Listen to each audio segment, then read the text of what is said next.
Ramadan Kareem, good morning everybody who's joining us today in KTV2. Today we have a variety of segments with several reports. I hope you're enjoying watching us through the KTV2 from now until 12 p.m. And before we start, I would like to greet our working crew and my co-host Sarah. Good morning, Sarah. Good morning, Aziz, and good morning to you, dear viewers, and happy last 10 days of Ramadan. Welcome to a new episode of your morning program, Good Morning Kuwait. And today, as always, we have various segments and special guests that we are so pleased to have them with us this morning. So please keep watching us till the end of our episode. So Aziz, as I mentioned, this is the last 10 days of Ramadan, which is the most significant and also the most blessed days in the holy month of Ramadan. And during the last 10 days, people go for Al-Qiyam praying. Now people ask for the Almighty Allah, for the fortune. For now is the time people, the holy month of Ramadan is the time for Quran. Yes. The Quran came in the holy month of Ramadan, and one of them is the Al-Qadr night. Yes, Laylat Al-Qadr. May Allah grant us all of the honor of Laylat Al-Qadr. And the blessed for the last 10 days of Ramadan. Actually, most of Muslims actually increase the amount of praying, du'as, because it's really Allah became really close to us in the last 10 days of Ramadan. And today, dear viewers, we have too many segments and episodes, and also informative actually episode with our dear guests to teach us how actually to deal with the holy month of Ramadan in many different ways. Even in medical, internal medicine, IBS, and even how to control our money we call spending behavior. So now we have a daily segment. Let's go to this break, then we'll continue. We are back again to our show, Good Morning Kuwait. Usually in our show, we have a variety of segments with several reports locally and even internationally also, Sarah. Exactly. I'm going to talk about Britain's national grid installed the world's first low-carbon T-shaped electricity towers. And this is as a part of the project to connect millions of the homes and businesses to the home ground. And also to home ground low carbons and even energy. So this is very important for the energy consumer. Exactly, Aziz. So how about the reviewers to take a look at this report, and they'll be right back to you. And the pilot itself was selected from over 250 design ideas which were put forward in an international competition. The pylons themselves are 35 meters tall, so a third shorter than traditional lattice pylons, which stand at around 48 meters. The main body of the T-pylon does have more steel than the lattice pylon, so it is more expensive to produce, but the benefit and aim is to reduce the visual impact on the local community. They do look much nicer, they're sleeker, and really do signify the low carbon energy that will be transported along them. And now, dear viewers, with our first interview segment with our special guest for today, Dr. Mohammed Al-Musawi. He is a consultant internal medicine who is going to share with us how to treat irritable bowel syndrome, IBS. So hello and happy Ramadan, doctor. Thank you very much, Sarah, and I'm really happy to be with you today. Likewise, doctor. So first of all, we're going to talk about one of the most common diseases that actually most of the people are suffering from, IBS. Yes. But before like asking you more about that, let's first of all know the definition actually of IBS, doctor. Well, IBS, from the name of itself of the disease, it's irritable bowel syndrome. So usually it's a combination of syndrome or a combination, of symptom that usually affect the patient, and it mainly affect the GI system. Once we talk about IBS, and let me use the IBS just in, not going through all the name again and again. Using the term IBS or to diagnose a patient with IBS, it's really, I would say, a stigma to the patient rather than a disease that needs treatment. Yes. As you already said, Sarah, that, IBS, it's one, I would say, of the commonest disease of our society. It's not even in Kuwait, it's in the developing country. This is one thing. The other thing, the definition of IBS, it is a combination of symptoms that usually affect the GI system. Rather than this, taking in consideration that those symptoms might change according to the patient. So for example, I would say some of the patients, they would present with diarrhea. Other patients, they might present with constipation. Yes. On the other side, some of the patients, they might even present with a total different set of symptoms. So it depends on the patient, it depends on the diet habit of the patient, and even the presentation or the first presentation. We're going to elaborate more about the symptoms actually, doctor, but first of all, can we consider IBS as a chronic disease? Well, yeah. Well, it is a chronic disease. This is number one. The second thing that most of the people, usually they will ask, okay, is it a disease that I will be affected for a couple of days? Because, you know, almost all the time, those patients who have IBS usually will have the symptom, let's say, for a short period of time, and then they will have a complete, I would say, days and weeks free of symptom. And then they will have those symptoms again and again. So this is what we call it the flare disease. So most of the time, the patient will be fine, feeling good, but with the episode of the attack of the disease itself, then the symptom will start. Unfortunately, and this is really, you know, an answer that I will really regret to say to the patient, but the IBS do not have a cure. I mean, a specific cure. Yes. So going from that point of view, we can see that IBS, it's a chronic disease. Yes, the patient might have a period of total relief from the disease and symptom, Yes. but unfortunately, the symptom and the suffer will come between time to time. But we have to protect ourselves from Yes. having such a harsh, let's say, symptoms of that. So how might the IBS be severe, actually? Some people, someone suffering actually from Yes. IBS should Yeah. be scared of that? Well, it's not something that the patient should panic about it, but honestly speaking, most of the people to continue their, I would say, normal life or to practice their normal daily activity, Yes. usually they will need not only the peace of mind, but even I would call it the peace of body. That means he will be in a total health. This brings us to one small point. You know, most of the time the people will ask, what is disease?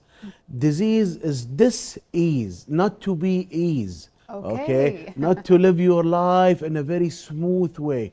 And unfortunately, Sarah, as you know, that almost all the patient with IBS, usually they will have like a sort of obstacles during their daily life. Exactly. For example, most of the patient, whenever they are waking up from sleep, they will, let's say, wash their face, eat some breakfast, have some cereal, coffee, tea, and then they will start to have their daily normal life. But unfortunately, IBS patient, no, it's not the rule actually. Yes. The same thing even apply to the holy month of Ramadan. We all know that, you know, being an IBS patient and practicing fasting in the holy month of Ramadan, it's really a challenge, I would say, to Yes. the patient, rather than it is something that he's used to do it. You know, not eating and drinking for about 12 to 14 hours, it is really a challenge to those patients. Because the timing is changed, actually, the timing of the meals. Some people Exactly. eat too much, let's say, Exactly. sweets, fried. Let's Exactly. say, for example, let's say one of the Kuwaiti sweets, القيمات. الق- I think is that will irritate IBS, isn't it? See, talking about food and IBS, it's really something depends on each patient. So, for example, I would say that some of the patient, the exaggeration of their symptom of IBS will depend upon the type of food. Yes. So some of them, unfortunately, they will be exaggerated or the disease will be active by eating sweets. Some of them by eating spices. Some of them by eating like fava bean. So it really depends and it really differ from patient to patient. But it's not only the food which is very important in IBS, as you know, Sarah. Yes. It's the stress, the mental situation of the Mental patient. situation, yes. Usually I will tell my patient with IBS that the treatment, the cure, Yes. the exaggeration of symptom, it's all in your hand. Exactly, in my hand and also in my mind, as you mentioned. Exactly. So let's talk first of all, you mentioned some of the symptoms of the IBS, but some people actually confused between the IBS or something else. It's actually one of the most common is the stomach, actually. Yes. So could you please mention or elaborate more about the symptoms? Okay. Well, this is a very important question and nice question, Sarah. Talking about the symptom, there are no specific symptom of IBS, but it's a combination of symptoms.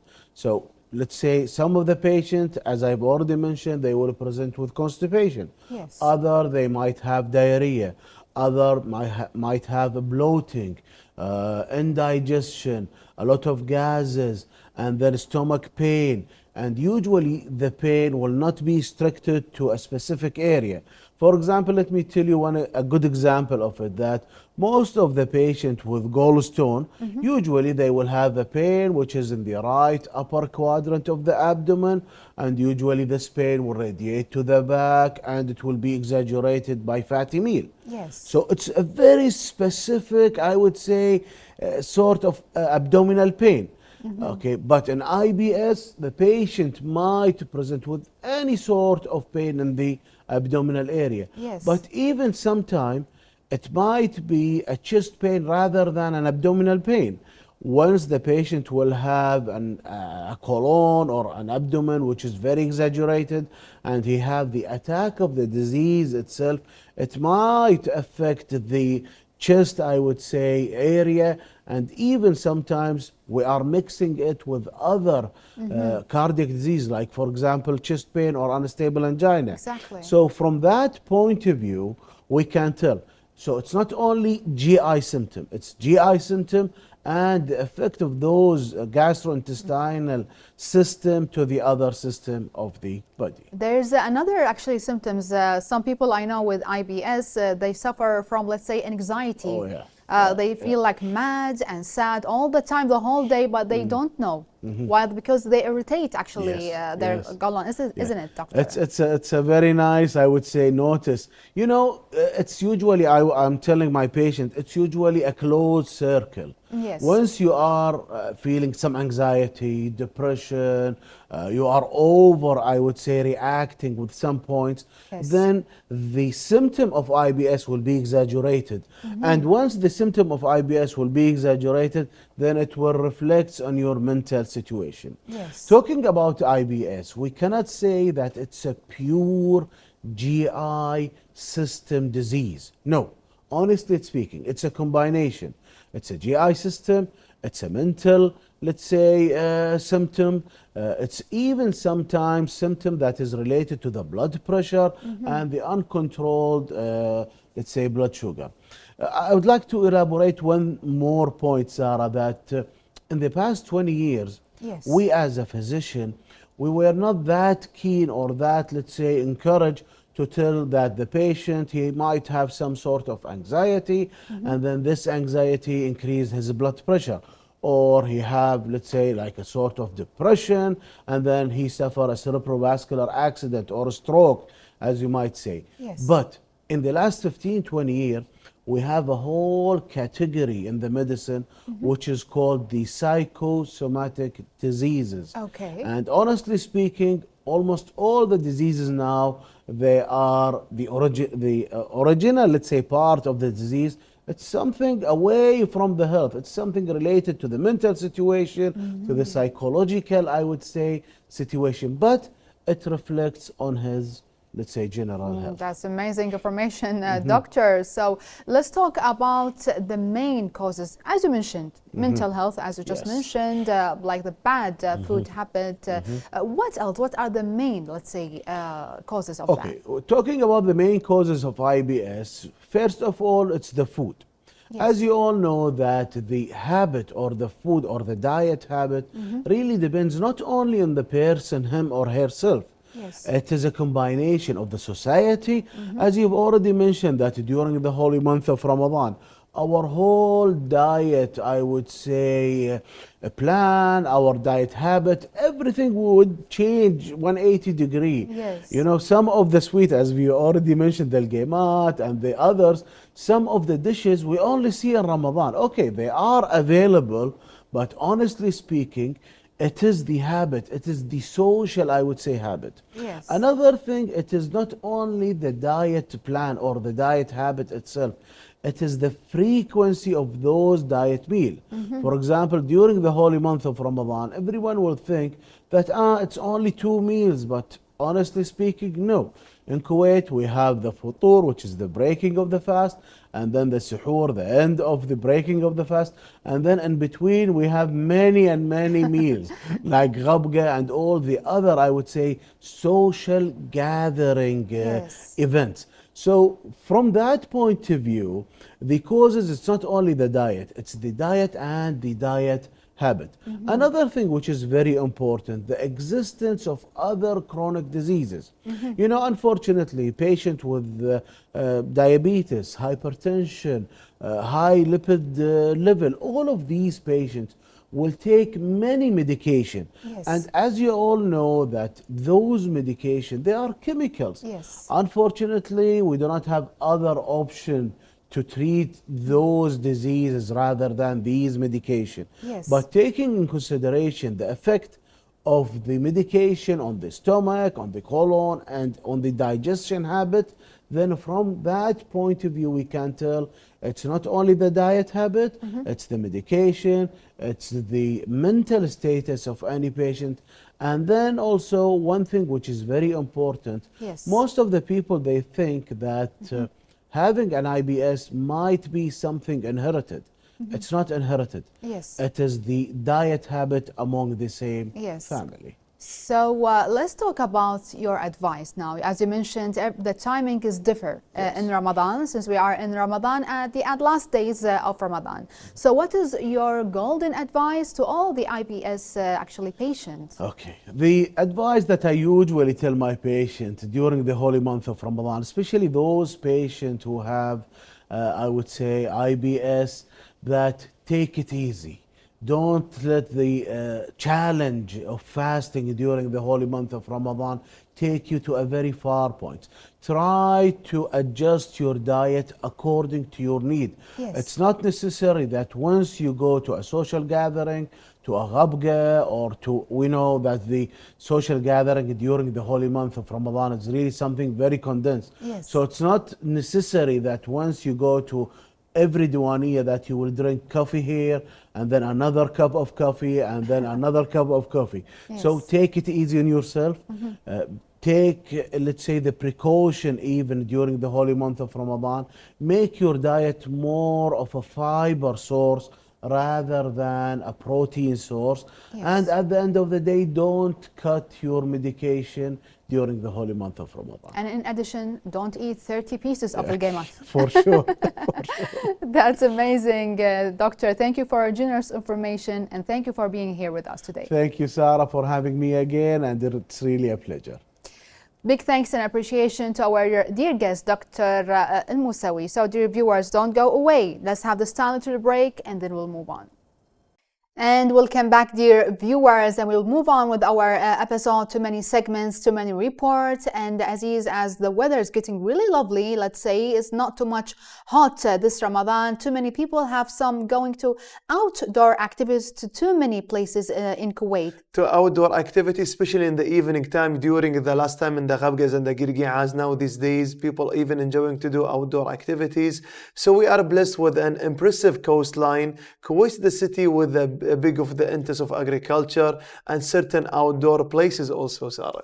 We will say that the city is cute and catchy for sure. So get relaxed and post that with the city outdoor places for families and also with kids. So we prepare a well-arranged line for the places in this report to keep more and get you more excited also. Skip the 3-hold and fly out into the street to be in these outdoor places in Kuwait during Ramadan for a fun-filled day. So, dear viewers, let's take a look at this beautiful report about Kuwait's coastline, and then we'll come back again. Hello, everyone. My name is Atari Almatoa, agriculturist and horticulturist. Every week, we're going to take you for a little stroll around Kuwait's parks to check out what might be right outside your doorsteps. Taking the time out of your busy schedule in Ramadan to get outside, get some fresh air, and do some physical activity is a great way to keep up your mental and physical health. It's been scientifically proven that being outside with nature and plants can improve your calmness, stress levels, as well as give you some beneficial effects such as lowering your cholesterol levels, your muscle tension, and your heart rate. So come with me. Every week, we're going to go check out a new park and what's available around in your area.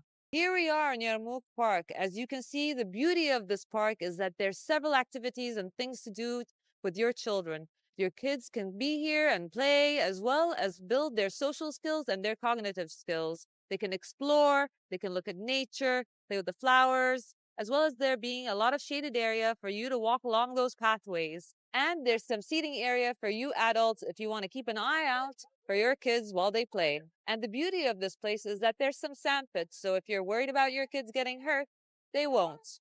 So I hope you enjoyed the place. So come out here and enjoy yourselves and walk along the pathways and bring your kids out to breathe in some fresh air. As you've noticed, there's a lot of plants and trees around in this area, but today we're going to focus on one plant. It's called Sidr. There was a point in time where there was a tree in every household. There's over 40 species of this plant around the world, but the two most common ones in Kuwait is the Chinese variety, which we call as Unab, or the Knar. The beauty of this plant is that it produces some of the best honey in the world. Actually, it's won first place worldwide with the company Bee Organic. It has several medicinal properties. It can help with your stomach ulcers as well as respiratory problems, just to name a few. The beauty of this plant is that it can survive in Kuwait's harsh climate, and it produces some of the best honey worldwide. In fact, it's produced here locally in Kuwait and has won several international awards, as well as having several medicinal properties. It can help if you have stomach ulcers, breathing problems, and that's just to name a few. Here we have Salim Mutawwa enjoying the park. So Salim, tell us a little about it. Are you enjoying this place? Yes, What do you like about it? the swing, That's a bit. What else? What the, else? the slide. The slides. Thank you. I hope you enjoyed our adventure here today, and we hope to see you next week in another park.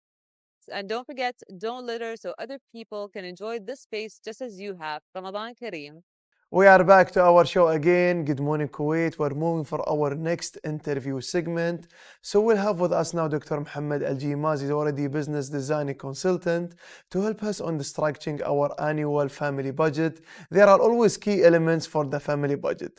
The budget items that are already included in the basic family budget here in the state of Kuwait, which are housing, food, childcare, transportation, healthcare, and even other necessities. We'll listen and learn from the professional person, things that can help us to maintain our lifestyle. So let's welcome today Dr. Mohammed Al-Jimaz. Hello and Ramadan Kareem. Allah Kareem, thank you for inviting me for this interview. You're most welcome, and thank you so much for joining us today in our show, Good Morning Kuwait. We have a chit chat with you, already well known for your background, but can you share to us who's watching us through the KTV2, the viewers, about yourself? Yeah, I'm Mr. Mohammed Al-Jimaz. I'm here as a financial advisor today.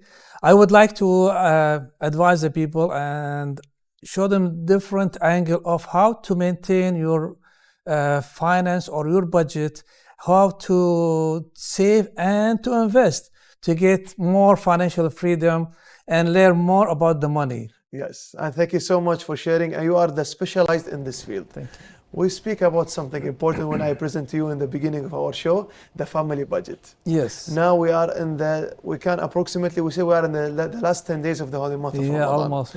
We face Girgian, we've been in Ghabgaz. Yes. We already been to the supermarkets, we buy for grocery. Yeah, we have a long list of expenditures and long list for line to spend. Yeah, that's where we lose our control in our money and our budget. That's where we lose our let's say our control for the family, for the money purchasing. Yeah? For money purchasing.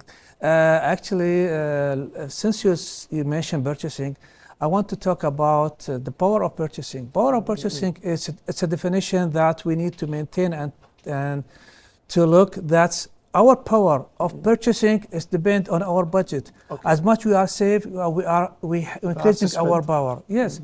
But most of us, we're losing our power of purchasing because we're spending more than what we have. We spend from what we have in the in current account, saving account, and included account. This is where the critical spending behaviors that I don't like. When you go to the credits, that means you are spending more than what you have. That's when the people, sometimes you ask them, you have 100 KD, how come you spend 200? 200. And also you mentioned, you will see already our working group preparing the 3 boxes, some definition about the power of purchasing. We mentioned already in the beginning in the off-air.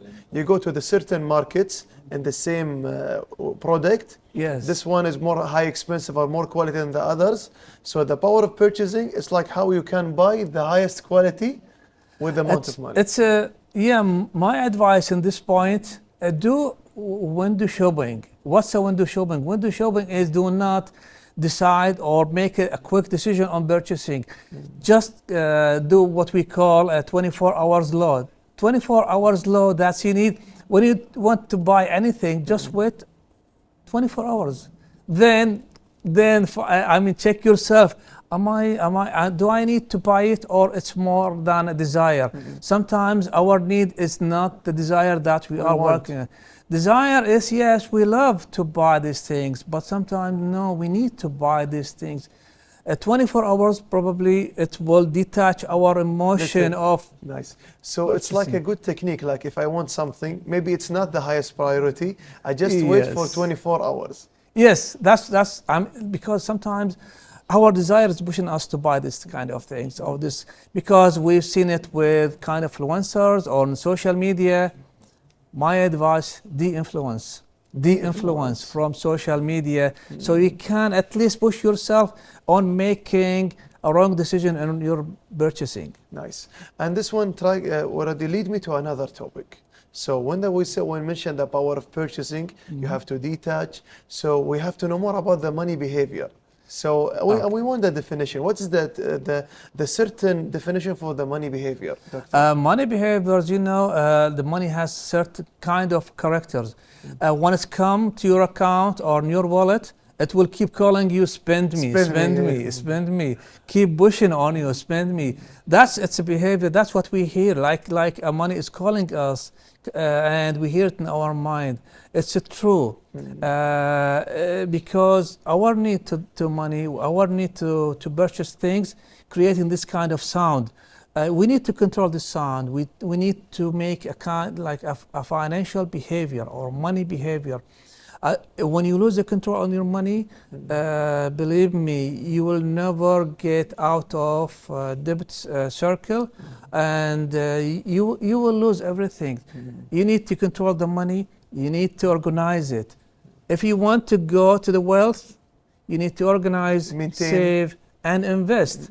If you cannot organize your spending or your budget, you cannot save. If you cannot save, you cannot invest. So we need to organize our spending. So we can say you have to be always maintain your budget, and you have to be always worried about your budget, we can say? Okay, worrying about the budget is the one thing. I need to minimize our worries and budgeting. So plan ahead. Some people, they plan a longer period, like 6 months, 3 months. Some people, no, they do monthly planning for their budget, which is fine.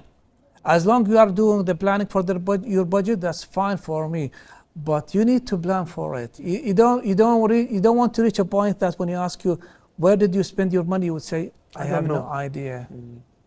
So this is the most important. I have no idea. So, Yes. so that's why this is most important topics, our guest, because now we already spent more than approximately 20 days. Yeah. We spent too many. Some people know they know how they maintain their budget, but the others, they went a lot, they've been a lot, they socialize Most of a lot. people now, they plan their budgets from salary to salary, like what they call paycheck to paycheck. Yes. That's the total. They spend the whole the whole amount of their money from salary to salary, and they plan for 30 days, which is wrong. Yes, that's fine to survive, but it's not good to save, not good to invest. My idea, you need to have the mindset of saving or investing. You need to go out of the 30 days planning. 30 days planning, yeah, you will try to spend, you will find out your purchasing list. It's made up or set up for this amount that you have, it's available. Try to save some, 10%, 15%, 20% before you do your list. Very nice information. Thank you so much for sharing for our dear viewers. Now we'll talk about something else. We'll talk about the power of purchasing, the definition of money behavior, especially during the holy month of Ramadan. Yeah. We'll talk about now the digital payments. Now you pay like it's a blink an eye. Before you have a delay, you have your own wallet. Yeah. You give like coins and you have like some currencies. Now from your watch, from your smartphones, you can buy anything. This is what I call the crisis point. Digitization is very dangerous behavior if you don't control it or if you don't know how to practice it. Having a cash, there is a time delay. Okay. Paying by PayPal or by digital means is a very quick decision to purchase. And it would build up a certain behavior for yourself and your money, plus on the money. That's to purchase anything online on applications or what's available in the whole world. This kind of purchasing, actually, sometimes we lose things we cannot control. Like, we cannot control retail things because it's online. And even if you check your wallet sometimes, if you want to pay something, maybe you will be cautious sometimes. Like, Yes. I want to pay. No, there is something maybe much money. Yeah, digital payment, you cannot apply the 24-hour law, but in cash money, yeah, sometimes. Unless you want to click on the basket on the website for the purchasing things, then you would wait for 24 hours to submit the payment or on the keynet. Yeah, sometimes, but digital payment is it's very dangerous if you cannot control it. It's more dangerous than the cash payment. The cash payment, you see the money in your wallet, you can't count them, you can't touch them, you can't smell them, you can't see them, you can't feel them. There is a feeling. A digital payment has no feeling at all. Just cash, that's it. Cashed it, and it's made to be like this. Like all the advertisement from the banks, the retailers, they say, oh, now it's an easy payment. Now you can reach it very easily, and now it's very fast. Advertisement so everywhere, most of the ads, it's calling you to do the quick payment, which is you are supposed to do. Nice. And there is something else. This is how we are already recalling about digital payments. So these days, I know like people, maybe they have some of their free times. They check the influencer through their social media's account when they do like commercial for certain of the product or maybe certain of the place to go to eat or certain locations. So influencing also playing a major role for spending the money also. That's right. They have a major effect on us. All of us, we are go through the social media. We keep scrolling up, seeing the ads, seeing influencers. Sometimes we find things we like. Sometimes we find things it's new to us. Sometimes we find things we desire. Please, you need to ask yourself before purchasing anything, even if it's come through influencers. You need to ask yourself, do I need it? You need to answer that question. Yeah. Otherwise, please. De-influencing. Do the de-influencing. The de-influencing behavior is very good behavior. It's been it's been experimented before for the people who cannot decide. They just keep spending. So you have to always be cautious. Even we have to teach our kids. Because the influencers, they've been paid to say what they want to say. Yes. Because their job is to influence people to market certain products. That's what they're supposed to do. It's not your job or you need to de-influence this kind of marketing just to control your spending behavior. So this is like we say, always relate to the spending behavior. Yes. So and what about the we call it the golden advice, how to maintain your budget during 1 month? Like you said, when you count your budget for during 30 days, this is wrong. You have to have a certain schedule. What about your golden advice? Yeah, there is simple way. There is a complicated way. The simple way is that you take your net available current budget, like you paid all the loans and everything, You take it the net available budget, you divide it by 30. Then you would know how much you should spend a day. And there is another complicated way. You use other way by keep calling the financial advisors or trying to get through those financial applications to maintain your budget. However, you need to maintain budgeting monthly. And my advice to you, please, you need to be more disciplined on the budget, because most of the people, they just been planning without being disciplined Yes. on working on their plan. Nice. And we can say all the time, Dr. Mohammed Al-Jimaz, like good times run very fast. Yes. We didn't feel that time. Thank you so much for joining us today. And for sure, we'll be here again. We'll talk more about the other budget. Thank you so much. Okay, thank you very much.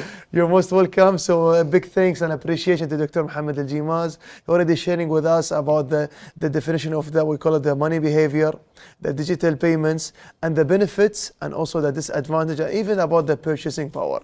Now, dear viewer, let's go to this tiny break. Then we'll continue. We are still in our show, Good Morning Kuwait, and especially during the holy month of Ramadan. Before we're going to talk more about our next report, how many ghabgas you already attended? Well, let's say 2 or 3. 2 or 3 ghabgas in the holy month of Ramadan, yes. What about you? Actually, it's plenty. Plenty. More than 10 years. That's amazing. We know Aziz, ghabga is one of the most traditional, let's say, heritage occasion that Kuwait used to have it the holy month of Ramadan. It started from after Al-Taraweeh prayer. Yes, for Ghabga is the one of the nights of the holy month of Ramadan. It's already started after 8 p.m. until the midnight, and this kind of occasion is usually arranged between the family and even the particular and their, we call authorities in the fields, between friends, neighborhoods, and even recently we already have the scope. It's already expanded in other groups such as colleagues, even work, even professionals, job association, and even too many other societies. Exactly. We will take you, dear viewers, today to one of those professional and job occasion actually is Al-Ghabga. So how about to take a look about Al-Ghabga, and then we'll be right back to you. Hello, dear viewers and everyone who's watching us through KTB2. I'm Sarah البكر. And right now I'm at the Courtyard Marriott at Riyadh Hotel. We are covering Kuwait Society of Engineers Ghabga.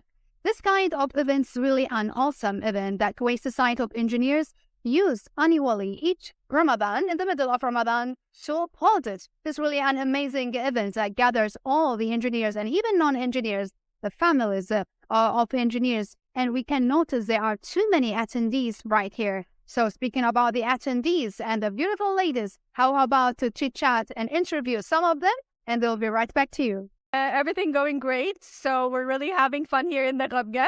It's a traditional event, as you know, and we never miss it. So every year we prepare for it. All the engineers gather together and we meet, socialize, and network. We're having fun. Not only for specific engineer fields, so we gather from different kind of field, and it's really fun. And it's really amazing to meet up and socialize away from work. The Ghabga is amazing. The atmosphere is so nice. We're here to meet and greet with different engineers from different genders and different nationalities. It's so nice to have different engineers coming here in Ramadan to celebrate and the month of the holy month.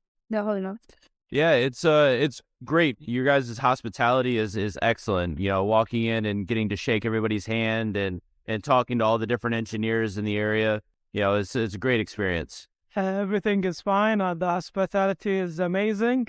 And we used to hold a Ghabga every year here, and we enjoy to see our colleagues, our friends, and the vibes are amazing. Happy Ramadan to you all, and also to Kuwaiti people and whoever lives on this blessed land.